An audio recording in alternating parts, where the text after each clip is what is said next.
अच्छा, बंगाल में जो भाषाई लड़ाई अभी स्टार्ट हुई है, आप लोग हर गली मोहल्ले में सब भाषाई लड़ाई के लिए आप लोग रास्ते में उतर रहे हैं, तो ये भाषाई लड़ाई किसके लिए है? भाजपा वाले भी उतर रहे हैं, आप लोग भी उतर रहे हैं, इस पर क्या बोलना चाहेंगे आप? देखिए, इसमें कुछ लोग हैं जो चाह कर भी राजनीतिक में कुछ नहीं कर पा रहे हैं, वही लोग इन्वॉल्व होकर, एक गार्गो चटर्जी है जो अमरा बंगाली बोल के एक पार्टी किया है, उसको खुद नहीं मालूम है कि वो खुद बंगाल का रहने वाला है ना कहाँ का रहने वाला है।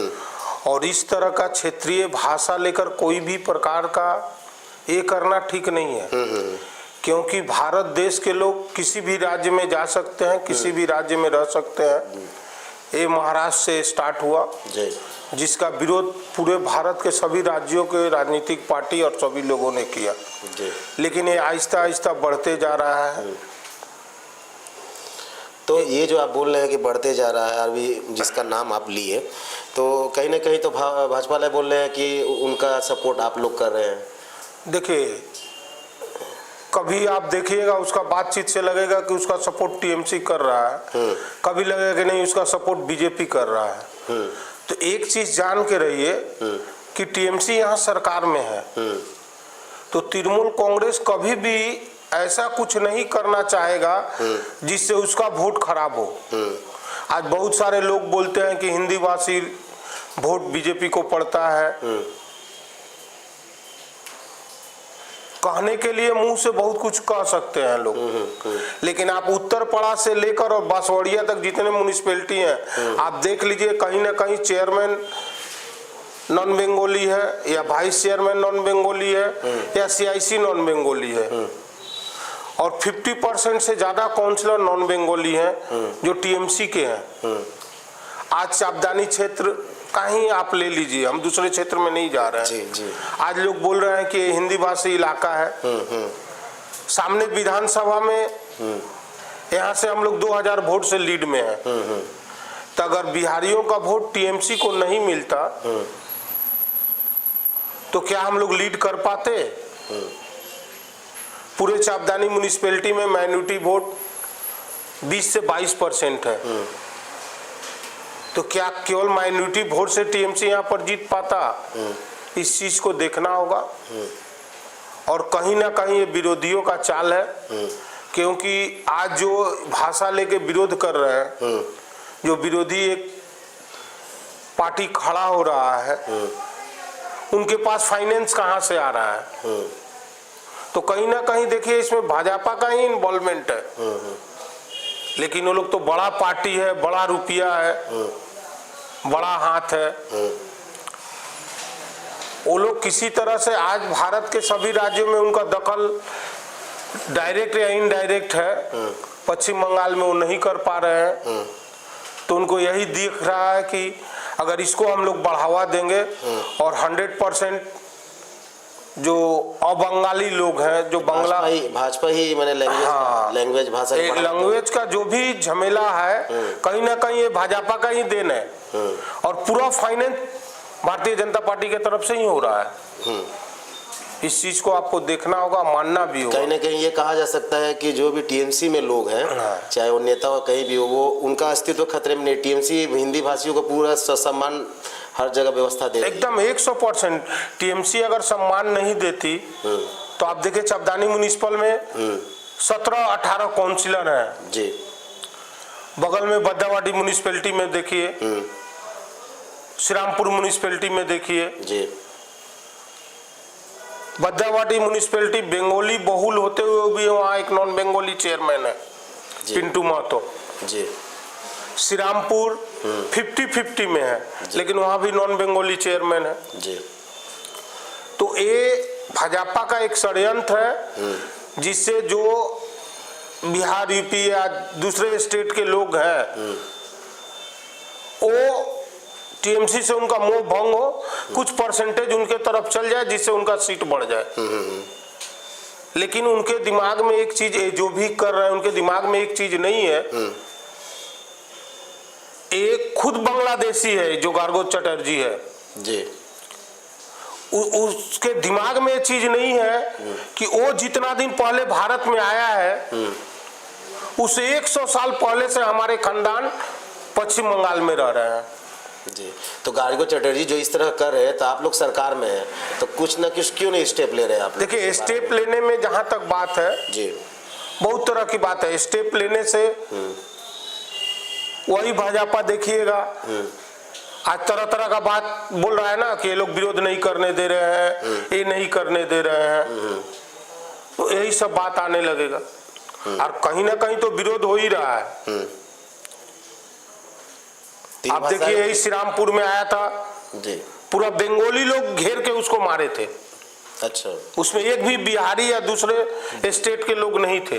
मैंने बंगाली भाषी उससे नाखुश है। बंगाली भाषी भी उससे नाखुश है। आप रोज मीडिया में या फेसबुक में देखिए, कोई ना कोई बंगाली सामने से खड़ा होकर बोल रहा है, जो मतलब जो उसको पीछे से बैकिंग कर रहा है। 100% बीजेपी है, दूसरा कोई नहीं है। अच्छा, क्योंकि आए दिन रेलवे में यदि टिकट का जो टीटी है वो टिकट काटने जा रहा तो आपको बोलना पड़ेगा, आपको बांग्ला बोलना पड़ेगा। आप सोच के देखिए, रानीगंज में एक सेंट्रल गवर्नमेंट का एम्प्लॉय, हाँ, उसका ड्यूटी परमानेंट पश्चिम बंगाल में नहीं रह सकता है जी, वो तो ट्रांसफर रेगुलर है। हाँ, ट्रांसफर रहता है। 6 महीना यहाँ रहेगा, 6 महीना बिहार रहेगा, 6 महीना उत्तर प्रदेश रहेगा, किसी भी में हो सकता है वो, तो उसके लिए भाषा जरूरी नहीं है।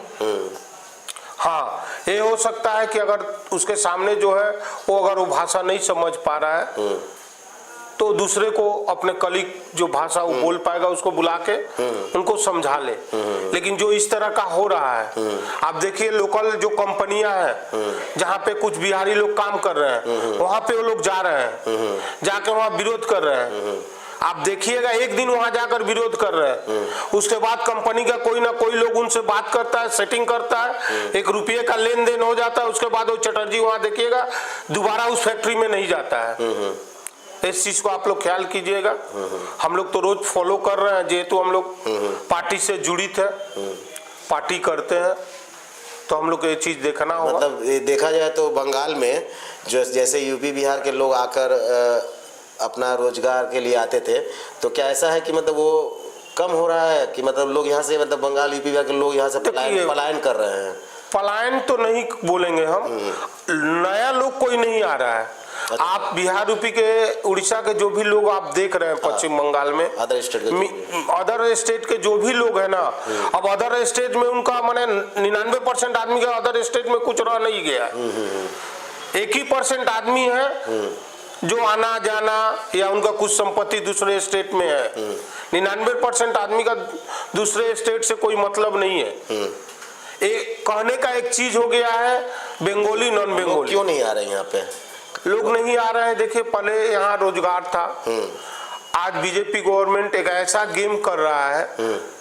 पश्चिम बंगाल 100% जूट मिल से जुड़ित था, जूट मिल ही मेन आधार था पश्चिम बंगाल को।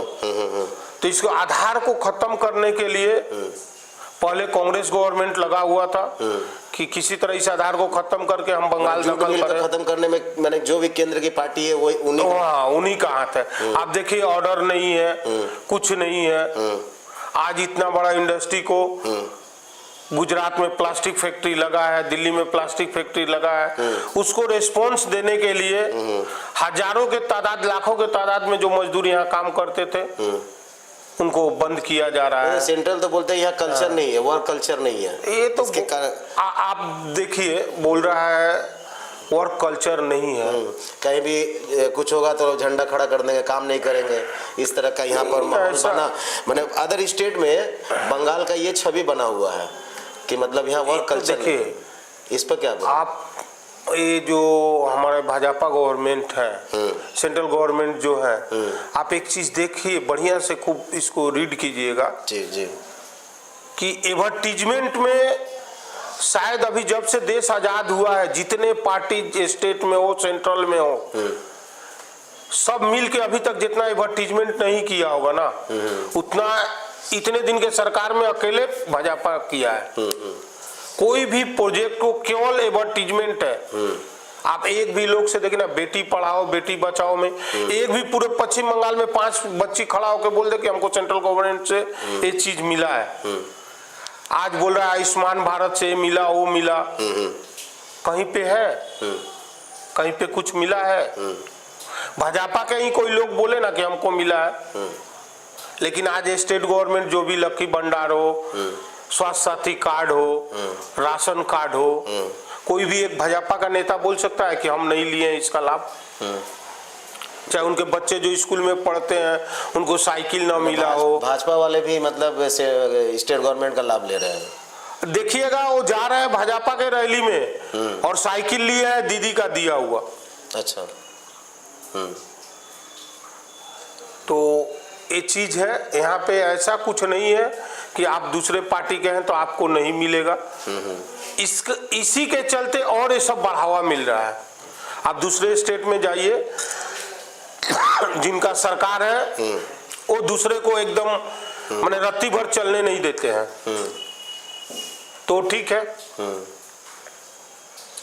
यहाँ पे है कि किसी का विरोध नहीं है, सब बढ़िया से रहिए, बढ़िया से कमाइए, जो सरकार का फैसिलिटी है आप लीजिए, आपको लेने में कोई प्रॉब्लम नहीं है।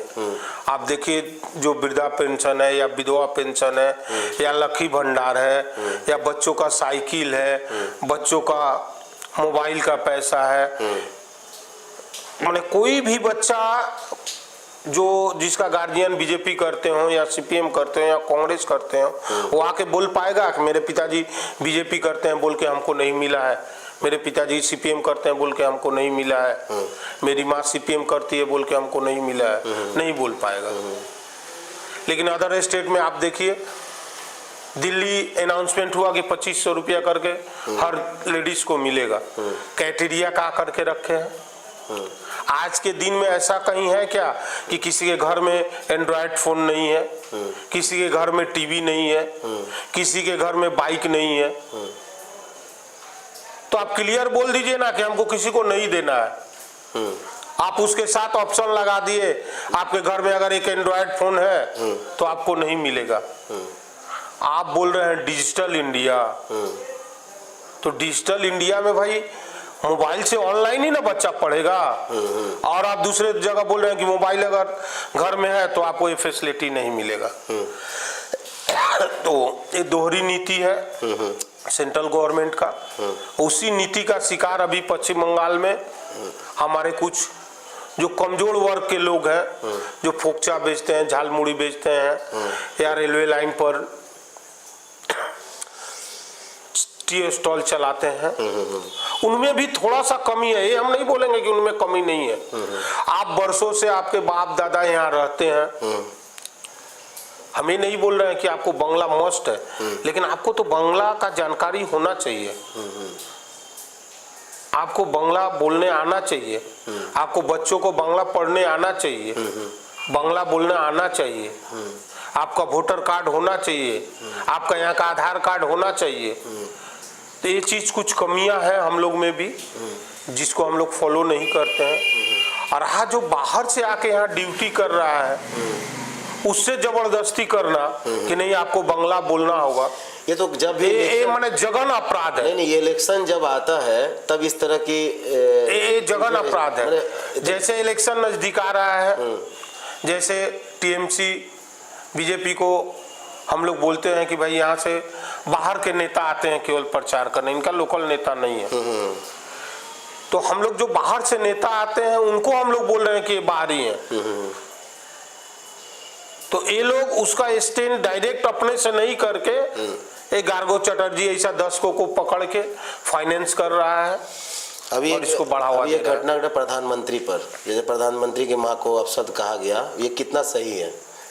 देखिए, इसमें तो हमको कहीं सच्चाई नहीं समझ में आता है, लेकिन इन केस अगर कोई बोला है तो आप इसका जितना भी अरेस्ट भी हुआ है, जितना भी माने इसका आप भर्त्सना कीजिएगा ना, कमी है राजनीतिक में। क्योंकि वो अपने प्रधानमंत्री हैं, उनके माँ हमको आप बोल सकते हैं, किसी को कुछ भी बोल सकते हैं, लेकिन किसी के माँ लेकर गाली देना, और चाहे जिस पार्टी का भी लोग हो, वो हमारे प्रधानमंत्री हैं, हम उनके माँ को अगर गाली देते हैं तो इससे बड़ा जघन्य अपराध कुछ भी नहीं है।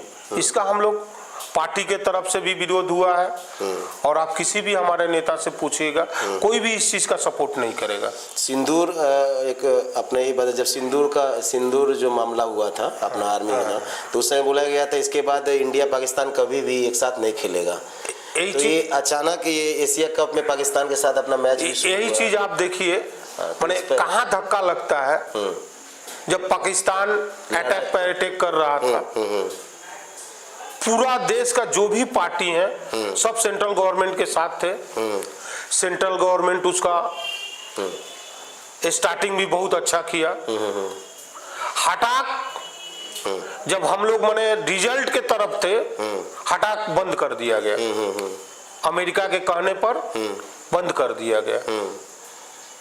उसके बाद आप उसको प्रचार में लग गए, कुछ स्टेट में इलेक्शन है तो उसका लाभ कैसे लिया जाए, तो आप सिंदूर बोल के एक एडवर्टीजमेंट में लग गए कि उसको कैसे लिया जाए। ठीक है, आप सब किए। आज उसी पाकिस्तान के साथ आप खेलने के लिए राजी हो गए। क्यों? इसके माने कि जो पहलगाम में हमला हुआ, जो लोग मरे, उसके जवाबी कार्रवाई में हमारे सेना के जो जवान मरे, उसका कोई अफसोस नहीं है आपके पास। आप उसके लाश पे चल के, उनके डेड बॉडी पर चल के आप पाकिस्तान के साथ खेलने के लिए राजी हो गए। हमको तो होना चाहिए कि पाकिस्तान के साथ खेला तो दूर की बात है, अगर उसके तरफ हम ताकते भी हैं तो उसको मारने के लिए ही ताकेंगे, खेलने का तो सवाल ही पैदा नहीं होता है। यही चीज है। जैसे मीडिया यहाँ पर अभी दो ही पार्टी है बंगाल में, एक सत्ता में आप लोग हैं, अब विरोध में भाजपा है, जो कभी यहाँ पर कभी एक सीट भी नहीं थी। तो कहीं ना कहीं ऐसा तो नहीं है कि मतलब ये जो भी आप लोगों का द्वंद्व चलता है मार्केट में भाजपा टीएमसी का, ये बस इलेक्शन लोगों को भ्रमित करने के लिए स्ट्रेटेजी है, और कहीं ना कहीं सेंट्रल में जाके आप लोग कई मामलों में आप लोग सपोर्ट कर देते हैं। तो ये दोहरी नीति नहीं, देखिए सेंट्रल में हम लोग उसी चीज को सपोर्ट करते लगता है कि आप लोग यहाँ रहिए और भाजपा जैसे लड़ाई करे, तो मैंने लोगों को भ्रमित करने के लिए। नहीं, ऐसा कुछ नहीं है। हम लोग सेंट्रल में उसी चीज को सपोर्ट करते हैं जिसको सपोर्ट करने के लिए देश की जरूरत है। जैसे पाकिस्तान का लड़ाई का बात आया, हम लोग फुल सपोर्ट में थे कि नहीं, करना ही होगा, उसको जवाब देना ही होगा। तो क्या कारण के भाजपा एकदम राइज पे रहती है, जैसे भी इलेक्शन आ रहा है और पूरा राइज पे है कि भाजपा आप लोगों को उखाड़ फेंकेगी, लेकिन इन मौके पे पता चलता है कि आप लोगों का सरकार बन जाता है। तो कहीं साठ घाट का नहीं ऐसा कुछ नहीं। देखिए इस तरह यहाँ जो विरोधी थे पहले सीपीएम, तो वो मैंने अपना गेम प्लान करने के लिए कि हम भाजपा का सपोर्ट अगर करते हैं तो टीएमसी हारेगा, तो फिर हम खड़ा हो जाएंगे। इस गेम प्लान करने के वजह से आप देख के चलिए कि जहां जहां सीपीएम या कांग्रेस के एमएलए थे वहीं पर बीजेपी जीता है। उनके जो भी सीट है 10 से 15% ही सीट ऐसा है जहां वो टीएमसी के प्रेजेंट एमएलए को हरा के जीते हैं। नहीं तो जहां जहां सीपीएम और कांग्रेस के एमएलए थे वहीं पर उनका एमएलए जीत के आया है। तो क्या है, विरोधी के दिमाग में था कि हम लोग सब एक जगह अगर होके ये करते हैं तो हम लोग टीएमसी को हरा देंगे, एक बार टीएमसी का गवर्नमेंट चल जाएगा तो हम लोग का चांस रहेगा। वो हम लोग एक बिहारी में कहावत है, वो साढ़ रोज चलता था ना, तो उसको देख के सियाल जो है रोज सोचता था कब इसका गिरेगा, लाल लाल है हम खाएंगे। तो साठों पीछे घूर के सियार को बोला कि इसका आप आशा मत करिए सियार भाई, ये कभी गिरने वाला नहीं है। वही हाल है यहाँ पे भाजपा सेंट्रल आने वाले इलेक्शन में आप ही लोगों का फिर एकदम 100%। अभी देखिए 216 सीट है, आपको हम बोल के जा रहे हैं कि 230 के ऊपर ही आएगा टीएमसी का। 294 सीट अपने नहीं, अभी तो टीएमसी 216 सीट जीत गया है ना, 216 पे ही और अपना 15-16 सीट बढ़ेगा, घटने का कोई सवाल नहीं है। आप देखिएगा तरह तरह का मार्केट में जब भाजपा देखता है कि अब कुछ नहीं हो रहा है तो बोलेगा वो अभिषेक बनर्जी और ममता बनर्जी में अभी नहीं पट रहा है तो पार्टी अलग हो जाएगा, तो यह होगा तो वह होगा, तरह तरह का बात मार्केट में देगा। एक हमेशा आप लोगों का ये भी लगते रहा है कि मैंने ममता बनर्जी मुस्लिमों का बहुत ज्यादा सपोर्ट करती है। देखिए, मुस्लिमों का सपोर्ट करने का बात नहीं है, कहीं ना कहीं अदर स्टेट में भी मतलब सबसे सुरक्षित मैंने बंगाल में ही मुस्लिम है, ऐसा मतलब क्यों इस तरह से देखिए कहीं ना बातें उठती हैं?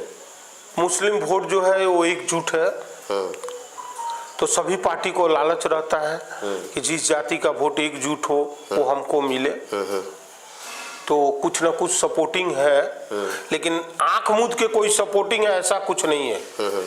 आप बोलिए ना कि पश्चिम बंगाल में क्या मुस्लिमों को अलग से टीएमसी दे दिया है और हिंदुओं को नहीं दिया है? आज कब्रिस्तान बोलिए या मस्जिद बोलिए, जहां भी सरकार का कुछ पैसा लगा है, उसके विपरीत में जितने मंदिर थे पूरे पश्चिम बंगाल के सबका जीर्णोद्धार हुआ है।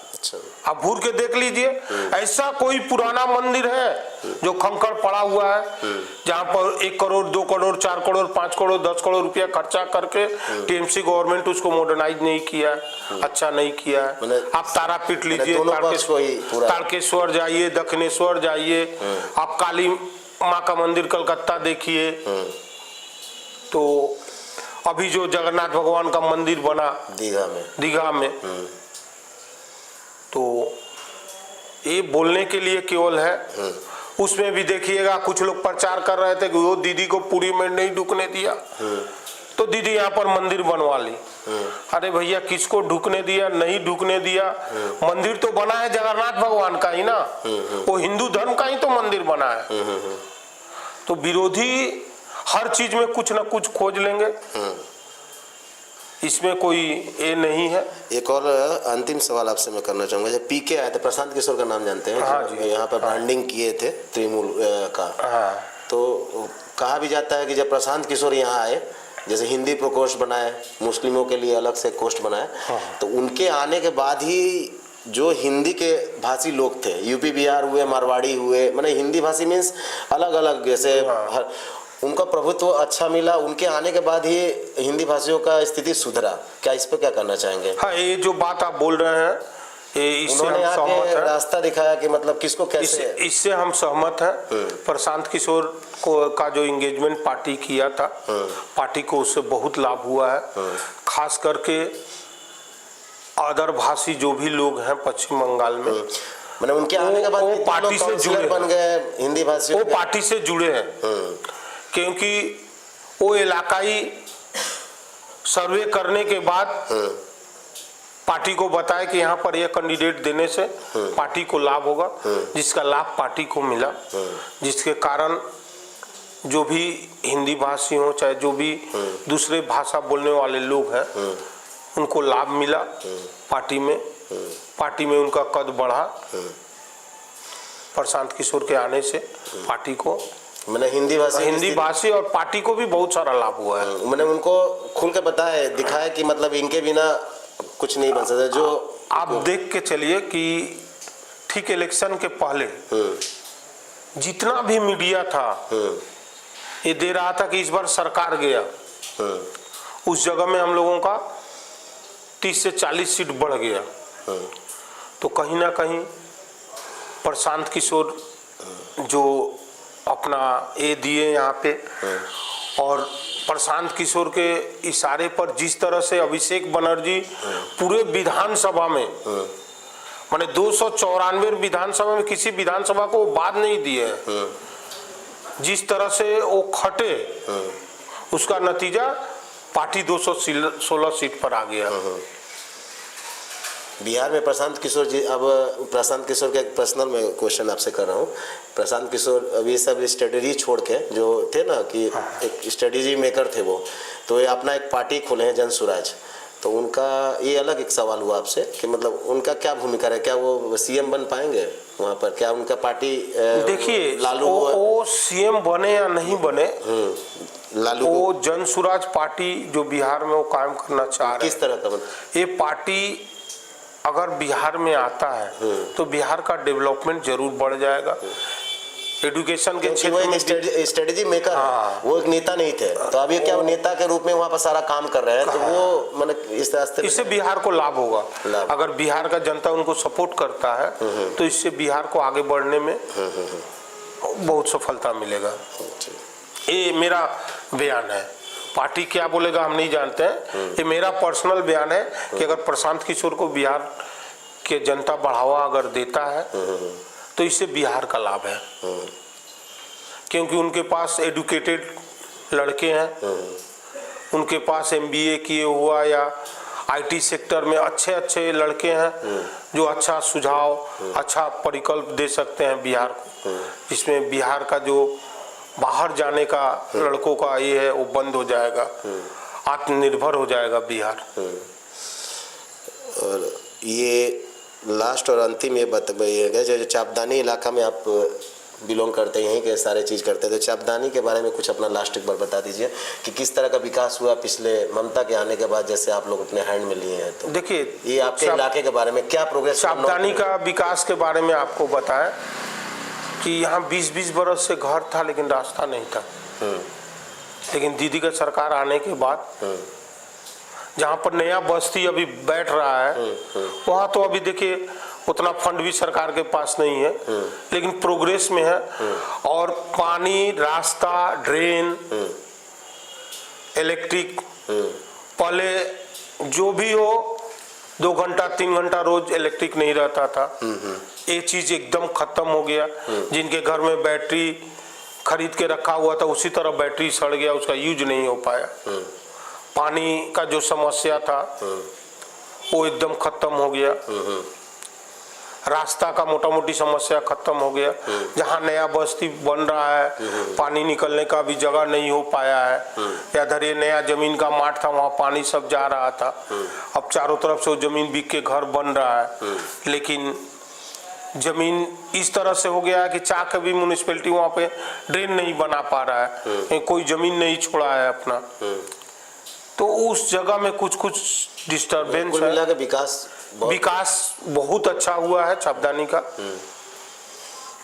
उसके बाद लक्की भंडार आया, पेंशन 1000 रुपया मिलने लगा, घर बनाने का मैंने चापदानी में आज से आप मैंने 8 साल 9 साल पहले आए होंगे तो देखे होंगे केवल टाली ही दिखाई देता होगा। आज चापदानी का जो परिस्थिति है कि टाली घर वहीं पे आप पाइएगा, जिनका अपना धर लीजिए 5 कट्ठा 10 कट्ठा जमीन है वो टाली घर बना के भाड़ा दिए हैं। नहीं तो 1 कट्ठा 1.5 कट्ठा आधा कट्ठा जिनका भी जमीन है कहीं भी आप टाली घर नहीं पाइएगा। मैंने सरकार से सुविधा दी गई बनाने के लिए। ये TMC गवर्नमेंट का देन है कि आज सब कोई जिनको झोपड़ी बनाने का भी आशा नहीं था वो छत के घर में रह रहे हैं। तो विकास तो एकदम फंड का तो कहीं ना कहीं जैसे नगर जितने भी नगर पालिकाएं हैं मतलब सैलरी टाइम पे मिल रही है। चापदानी में सब जितने भी स्टाफ हैं देखिए सैलरी का जो सवाल है कि खास करके हम लोग का जो प्रॉब्लम है चापदानी का प्रॉब्लम आपको बताए कि चापदानी में इनकम का सोर्स नहीं है। 3-4 जूट मिल है जो कि टैक्स का पैसा देना नहीं चाहते हैं। दलौसी है, नॉर्थ दुर्ग जूट मिल है, एक गवर्नमेंट का मिल है ब्रेथवेट जिसके पास मिनिमम म्यूनिसिपैलिटी का 2.5 से 3 करोड़ रुपया बाकी है। एक लगन जूट मिल है, बाद बाकी यहाँ इनकम का कोई सोर्स नहीं है। कॉटन मिल है, इनका भी टैक्स सब समय बाकी रहता है। यहाँ पे फ्लैट बनाने का जगह नहीं है। मिनिमम फ्लैट 1 बरस में 1 तो कहीं फ्लैट बना तो उसका जो प्लान का पैसा होगा म्यूनिसिपैलिटी पाता है। यहाँ पे कोई बड़ा मार्केट नहीं, साधन नहीं है, इनकम का कोई जगह नहीं है। और परमानेंट के सैलरी में जैसा कि आप जानते हैं कि गवर्नमेंट 70% देता है तो 30% म्यूनिसिपैलिटी को देना पड़ता है।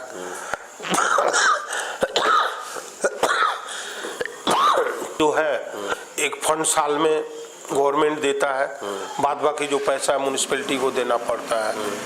टेम्पोररी वर्कर का जो पैसा है वो म्यूनिसिपैलिटी को देना पड़ता है। तो कहीं ना कहीं म्यूनिसिपैलिटी का इतना इनकम नहीं है, जिसके कारण कैसे सुधार होगा ये सब चेष्टा चल रहा है। इसको कैसे सुधार में लाया जाए इसका चेष्टा चल रहा है। म्यूनिसिपैलिटी के बहुत सारे दुकान बने हुए म्यूनिसिपैलिटी के ज़मीन में, जो कि म्यूनिसिपैलिटी भाड़ा नहीं लेता था। इस बार हम लोग भाड़ा लेना स्टार्ट किए हैं। हम लोग का जो चापदानी बाज़ार था खूब ख़राब अवस्था में था, उसका पूरा ढलाई फलाई करके ठीक किया हुआ है। वहाँ भी एक भाड़ा म्यूनिसिपैलिटी की तरफ से किया गया है। तो चेष्टा चल रहा है कि किस तरह म्यूनिसिपैलिटी का इनकम बढ़े, जिससे म्यूनिसिपैलिटी कम से कम आत्मनिर्भर हो जाए, जिससे जो भी टेम्पोररी वर्कर हैं या पेंशन होल्डर हैं या परमानेंट वर्कर है, इनमें जो भी रुपया शॉर्ट पड़ता है इसका फुलफिल किया जाए और टाइम से पेमेंट हो। और सरकार से भी अनुरोध चल रहा है कि कम से कम पेंशन 100% सरकार अपने अंडर में ले ले। सभी म्यूनिसिपैलिटी चेष्टा कर रहा है कि पेंशन कम से कम सरकार अपने अंडर में ले ले, जिसका म्यूनिसिपल का बोझ कम हो।